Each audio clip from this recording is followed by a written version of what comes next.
राज्य सरकार के आदेशानुसार आज अपन ई कंटेंट के अंदर कारक प्रकरण अध्ययन करने जा रहे हैं। सबसे पहले विचार करते हैं जो कारक किसे कहते हैं।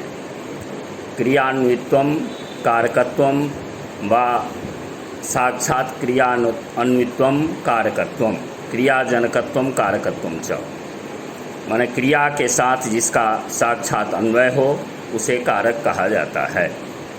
अब प्रश्न उठता है कारक हैं कितने। तो एक श्लोक है भूषण सार का, कर्ता कर्म च करणं च संप्रदानम तथैव च अपादानाधिकरण मित्याहुः कारकानि षट्, यानी कि कारक 6 बताए गए हैं। कर्ता, कर्म, करण, संप्रदान, आपादान और अधिकरण। तो इसमें जो षष्ठी है उसको कारक नहीं माना गया है। क्यों प्रश्न उठता है जो षष्ठी को कारक क्यों नहीं माना गया। तो कहते हैं षष्ठी संबंध है। षष्ठी का डायरेक्ट क्रिया के साथ संबंध नहीं होता है। जैसे रामस्य पुस्तकम अस्ति, यहाँ पर रामस्य पुस्तकम अस्ति में पुस्तकम जो है पुस्तकम का अस्ति के साथ डायरेक्ट संबंध है, लेकिन यहाँ पर रामस्य जो षष्ठी विभक्ति हुई है इसका क्रिया के साथ संबंध नहीं है, इसका संबंध है पुस्तक के साथ। परंपराया तो संबंध सबका रहता ही है, यदि परंपराया संबंध नहीं हो तो वाक्य नहीं बनेगा। इसलिए क्रिया के साथ डायरेक्ट संबंध होगा तभी उसे कारक कहा जाएगा। तो इस प्रकार जो है कारक 6 होते हैं। इसके बाद अपन कारक का प्रथमा विभक्ति सर्वप्रथम जो है सूत्र आता है प्रातिपदिकार्थ लिंग परिमाण वचन मात्रे प्रथमा। तो इसमें जब समास करते हैं तो इसका समास ऐसे होता है द्वंद्व समास, जो पदम पदम प्रतिपदम प्रतिपदे भवः प्रातिपदिकः प्रातिपदिकस्य अर्थः प्रातिपदिकार्थः प्रातिपदिकार्थश्च लिंगञ्च परिमाणञ्च वचनञ्च इति प्रातिपदिकार्थ लिंग परिमाण वचनानि तानि एव प्रातिपदिकार्थ लिंग परिमाण वचन मात्रम तस्मिन् प्रातिपदिकार्थ लिंग परिमाण वचन मात्रे प्रथमा। तो यहाँ पर जब इसमें इस सूत्र में प्रकृत सूत्र में 4 चीज़ का वर्णन है। प्रातिपदिकार्थ, लिंग, परिमाण और वचन। मात्र शब्द का सभी के साथ अन्वय है, क्योंकि एक नियम है द्वंद्वान्ते सूयमाणम पदम प्रत्येकम अभिसंबध्यते। द्वंद्व समास के अंत में जो पद आता है वो उस पद का प्रत्येक के साथ संबंध होता है। तो प्रातिपदिकार्थ मात्रे, लिंग मात्रे, संख्या परिमाण मात्रे, वचन मात्रे प्रथमा स्यात्। तो सबसे पहले अपन विचार करते हैं प्रातिपदिकार्थ क्या होता है। सूत्रकार ने वहाँ वृत्ति में लिखा है नियतोपस्थिति का प्रातिपदिकार्थ, जो नियत रूप से उपस्थित, नियत का अर्थ है निश्चित रूप से। इसमें कहा गया है जो जाति व्यक्ति लिंग संख्या कारक की उपस्थिति होती है नियत रूप से, तो वहाँ पर प्रथमा विभक्ति होती है। छात्र के दृष्टि से जो है ग्रंथकार ने वृत्ति में स्पष्ट कहा है जो अलिंगाः नियत लिंगाश्च प्रातिपदिकार्थ मात्र इत्यस्योदाहरणम। अलिंग और नियत लिंग। अलिंग जो अलिंग कौन सा होता है, ऐसा कौन सा शब्द है जिसमें लिंग ही नहीं हो, तो ऐसा अव्यय शब्द होता है। अव्यय में कोई भी लिंग नहीं होता है। इसलिए अव्यय के उच्चय निश्चय इत्यादि जो शब्द हैं इसमें प्रातिपदिकार्थ मात्र को निमित्त मान करके वहाँ पर प्रथमा विभक्ति होती है। इसी प्रकार से कहते हैं जो निश्चित अलिंगाः नियत लिंगाश्च, नियत लिंगाश्च का अर्थ है जो निश्चित रूप से जो लिंग निर्धारित हो। जो शब्द पुल्लिंग में हो तो पुल्लिंग में ही होना चाहिए, दूसरे लिंग में नहीं हो। जो स्त्रीलिंग का शब्द हो तो स्त्रीलिंग में ही चलता हो, उसका पुल्लिंग और नपुंसकलिंग नहीं हो।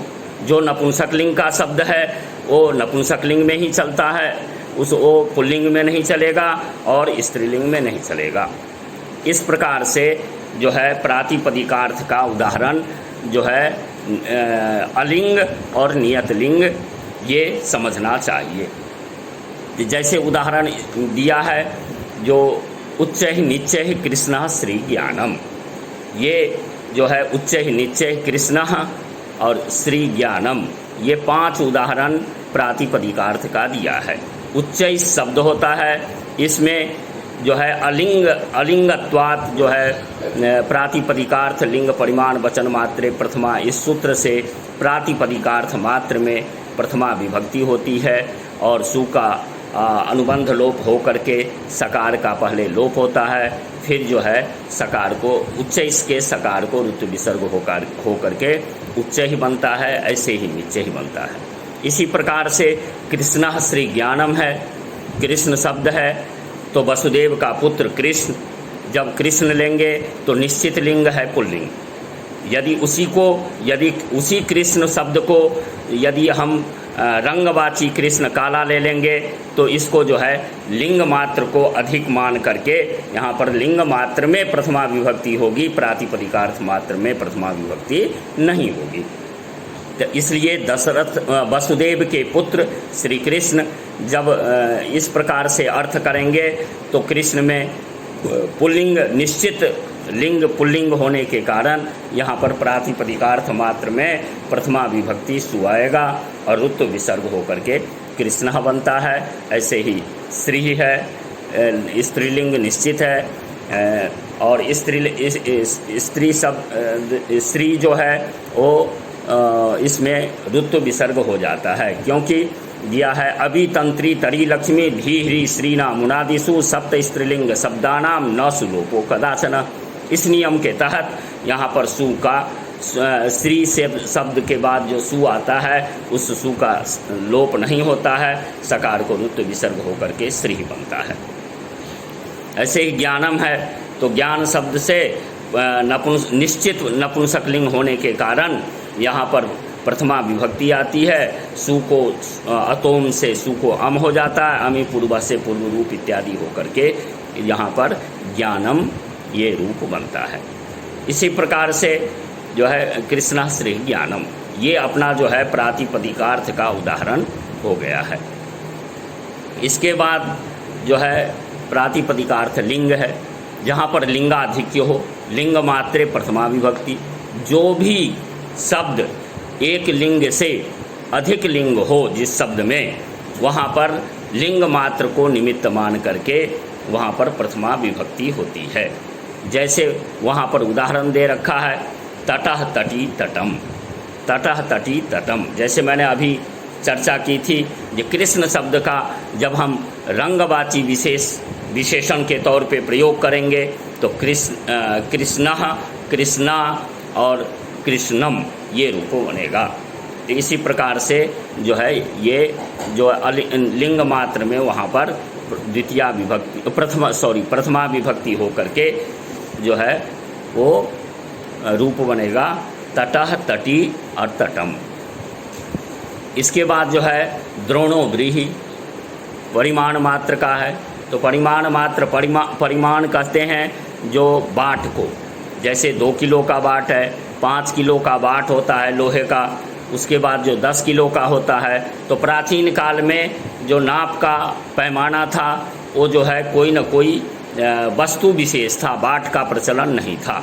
तो यहाँ पर द्रोणो व्रीहि में द्रोण रूप जो परिमाण है उस परिमाण से नापा गया धान्य ऐसा अर्थ होता है। तो इस प्रकार से अपना द्रोणो व्रीहि में द्रोण शब्द परिमाणवाचक है, इसलिए परिमाणवाचकत्वेन परिमाण प्रातिपदिकार्थ लिंग परिमाण वचन मात्रे प्रथमा, इस सूत्र से परिमाण मात्र में प्रथमा विभक्ति हो करके अपना रूप बनता है द्रोणः व्रीहि। उसके बाद आता है चतुर्थ वचनम, प्रातिपदिकार्थ लिंग परिमाण हो गया वचन। अब वचन किसको कहते हैं, तो अपने भट्टो जी दीक्षित कहते हैं वचनम संख्या। वचन जो है संख्या को कहते हैं। संख्या विशिष्ट, जैसे एकत्व विशिष्ट, द्वित्व विशिष्ट या बहुत्व विशिष्ट। तो अपना एक वचन, द्विवचन और बहुवचन का प्रयोग होता है।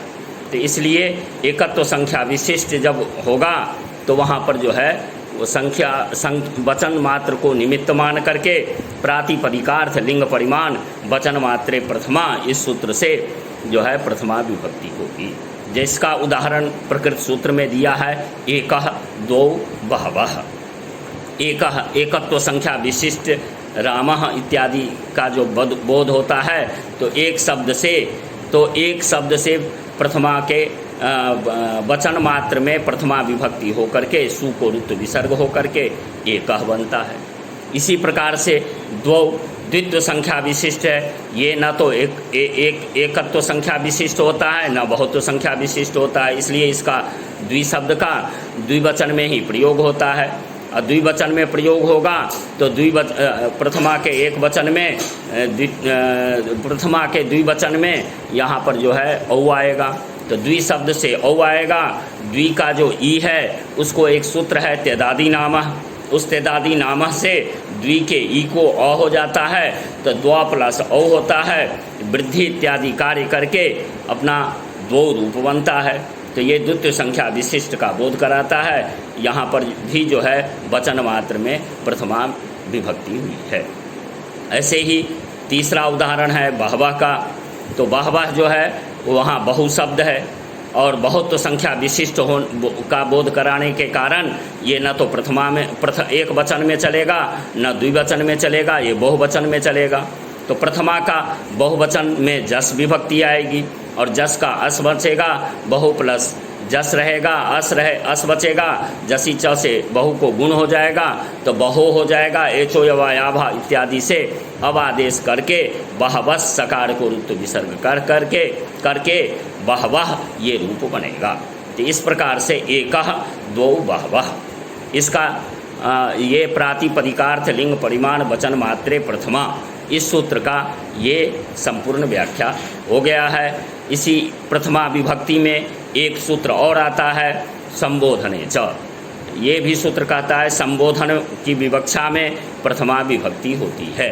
संबोधन क्या है तो सुष्ठु बोधनम संबोधनम, किसी को दूर से अपने तरफ आकृष्ट करने का जो वाक्य होता है वो संबोधन वाक्य होता है और उस संबोधन वाक्य में भी प्रथमा विभक्ति होती है। इसीलिए संबोधन का प्रथमा के अंतर्गत बोध होता है, इसलिए 7 विभक्तियां ही कहलाती है। संबोधन को अलग से बहुत सारे बच्चे जो है संबोधन को भी अलग से 8 विभक्तियां कह देते हैं, ये बिल्कुल गलत है। तो संबोधन मात्र में प्रथमा विभक्ति होती है। इसका उदाहरण दिया है हे राम। तो यहाँ पर राम शब्द से संबोधन के एक वचन में सु विभक्ति आएगी, सु का लोप हो जाएगा तो हे राम ये बनेगा।